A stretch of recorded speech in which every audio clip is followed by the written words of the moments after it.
The morning begins like any other, but something presses against the air, heavy and unseen. The house stands quiet at the edge of a small human town, where routine usually rules the hours.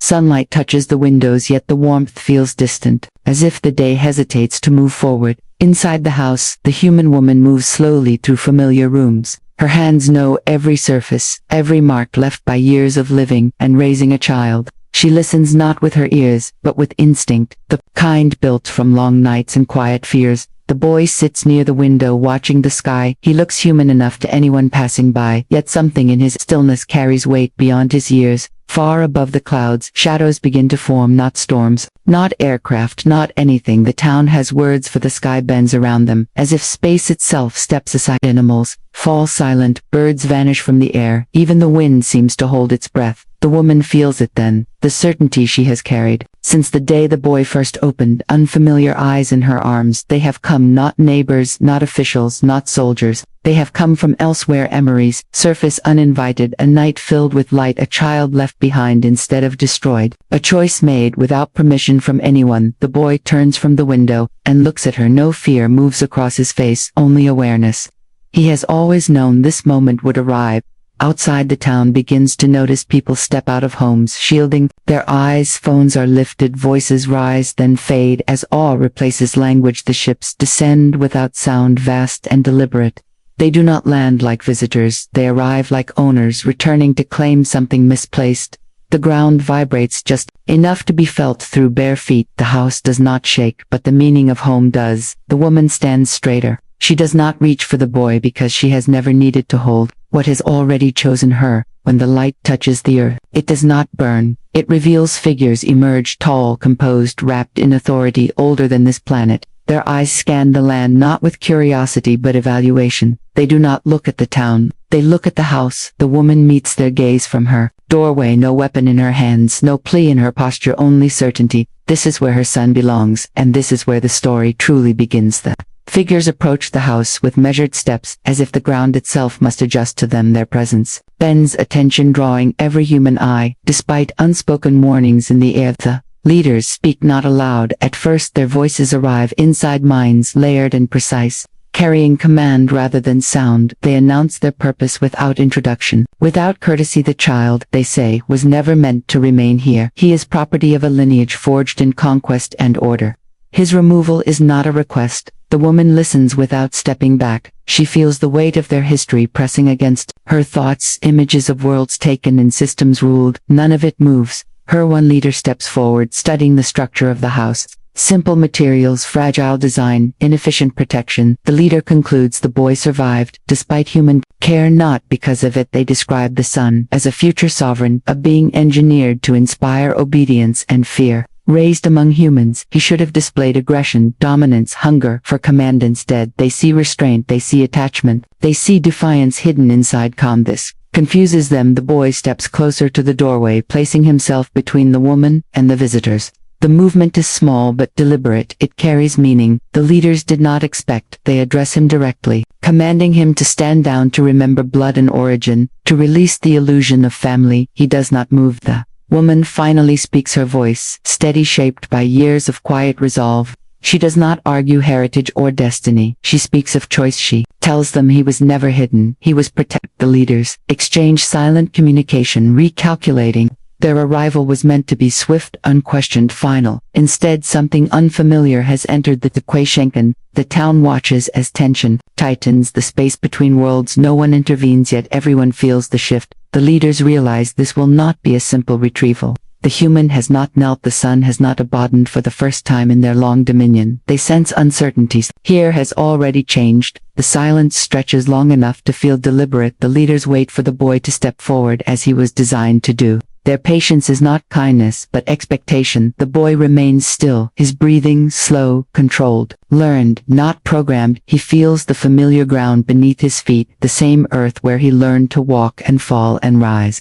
Again, one leader studies him more closely, searching for signs of weakness or rebellion. What they find instead is balance, power held in check, not by fear but by understanding. They attempt another approach, showing him visions of his origin world. Cities built from obedient skies, darkened by conquest, armies moving as one, they offer him rules, certainty, purpose. The images wash over him without pulling him away. He has seen purpose before in smaller, quieter forms, helping rebuild a fence after a storm, holding the woman when grief took her breath.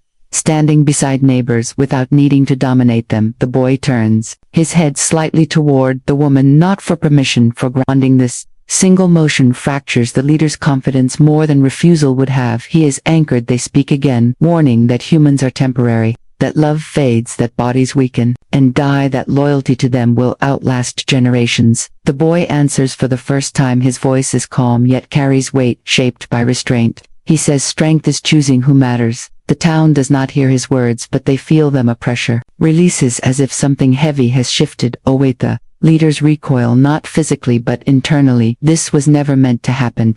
The boy was built to command, not to belong. The woman steps forward, then placing herself fully between worlds. She does not shield him, she stands beside him. Her presence changes the dynamic. The leaders now face two forms of defiance. One born of power, one born of love. They realize the boy is no longer theirs alone.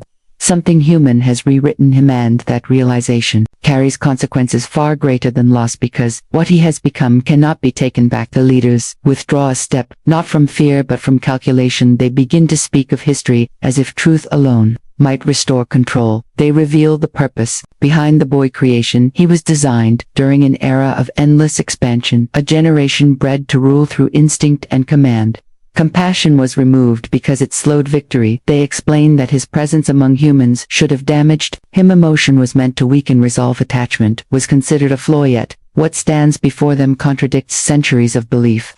The boy does not radiate chaos, he radiates restraint. They describe trials meant to harden him, battles he would have led, worlds he would have broken into order, a crown prepared long before his birth. The woman listens, hearing the shape of a future that was never meant to include her. She understands then that they do not mourn a child, they mourn control. Leaders accuse humanity of interference, of corrupting a perfect design, of stealing what belonged to an empire. The woman answers, not with defense but truth. She says, the boy cried when he first arrived. She says he needed warmth, not instruction. She says no child arrives complete. Her words strike something dormant in the leaders, a memory, long buried beneath hierarchy and conquest. A time before design replaced growth. They look again at the boy.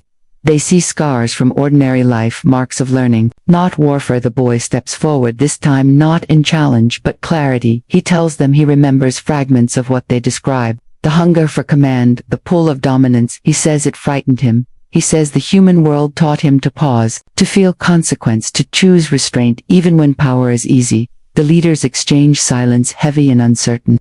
Their certainty begins to fracture. They realized the boy was not broken by humanity.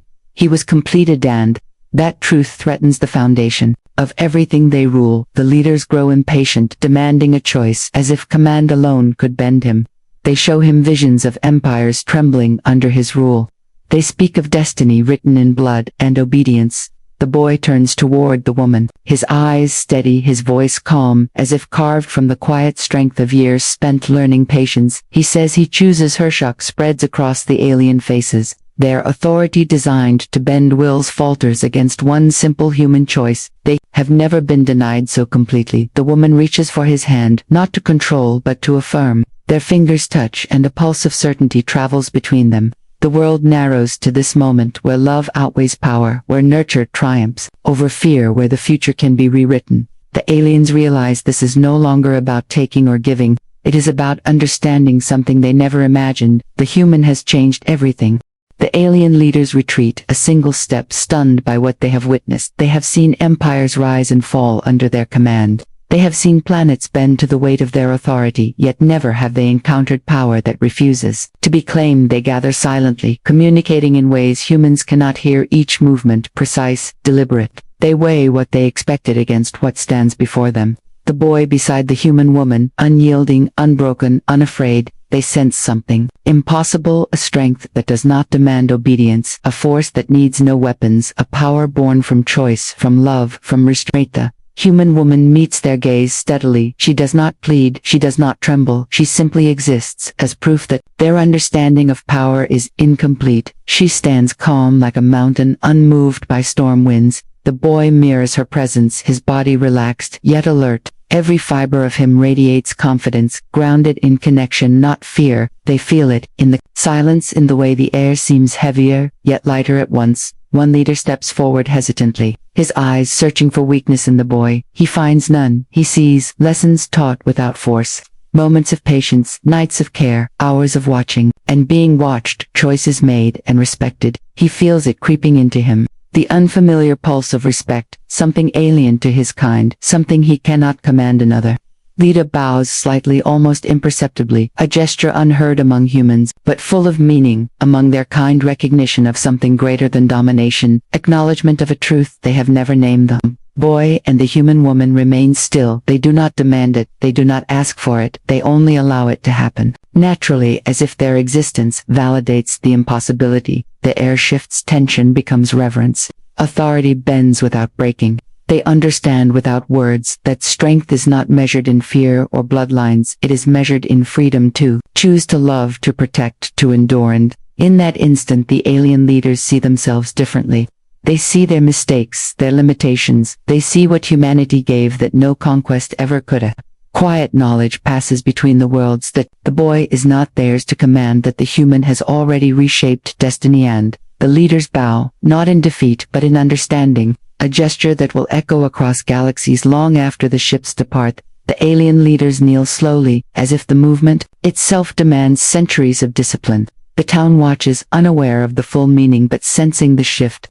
The sky feels heavier and lighter at once, as if it too recognizes the change. The human woman steps forward without hesitation. She does not reach for power. She does not demand reverence. She only stands steady, letting the gesture exist without interruption. The boy stays at her side, his hand brushing hers lightly. He does not push the aliens away. He does not bow. He simply allows the truth to be seen, that love and guidance have created something stronger than fear or obedience. The leaders speak not in words the humans can hear. Their communication subtle, precise, conveying respect, acknowledgement, understanding. They admit what the woman already knows, that she shaped the boy into someone beyond their authority. The townspeople remain frozen on their porches and streets. They feel it in their bones, in the way the wind carries weight without sound. Something extraordinary has happened. A human has altered the hierarchy of a civilization older than memory. The boy glances at the aliens, then back at the woman.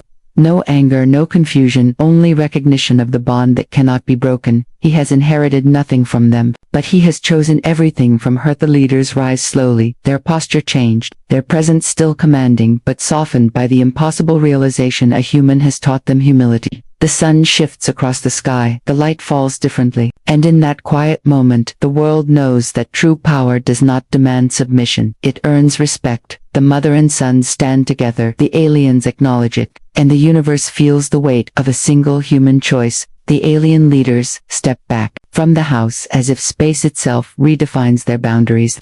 Their posture is rigid, but their presence has changed. Respect replaces expectation. Understanding replaces threat. The mother and the boy stand together at the threshold, neither speaking, yet both communicating certainty and trust. The boy's hand finds hers, and their connection radiates quiet authority, not the authority of domination but of choice. And beloved aliens begin to discuss terms among themselves, their voices subtle, carrying layers of meaning beyond human comprehension. They speak of boundaries, alliances, respect. They acknowledge that the boy will serve as a bridge, not a weapon, a conduit for understanding between worlds. The mother listens carefully, knowing that nothing about this will be simple, yet she feels the weight of possibility. The boy is not theirs to command. He belongs to her world, yet he will carry lessons from their world as well. The townspeople watch from a distance. They sense the change. Without understanding it, the air hums with tension. Released into reverence, what was meant to be a retrieval becomes a partnership. The mother stands as symbol of the boy, as proof. The alien leaders bow once more before departing. This bow is not submission. It is recognition, a promise to honor what they cannot take, a gesture acknowledging that one human can alter the course of civilizations. The mother and son watch the ships ascend. The sky returns to ordinary light, yet nothing feels ordinary. The universe has shifted quietly around them. The boy steps closer. He does not speak yet. His presence says everything. The aliens have left, the bond remains, and humanity has earned respect where no force could claim.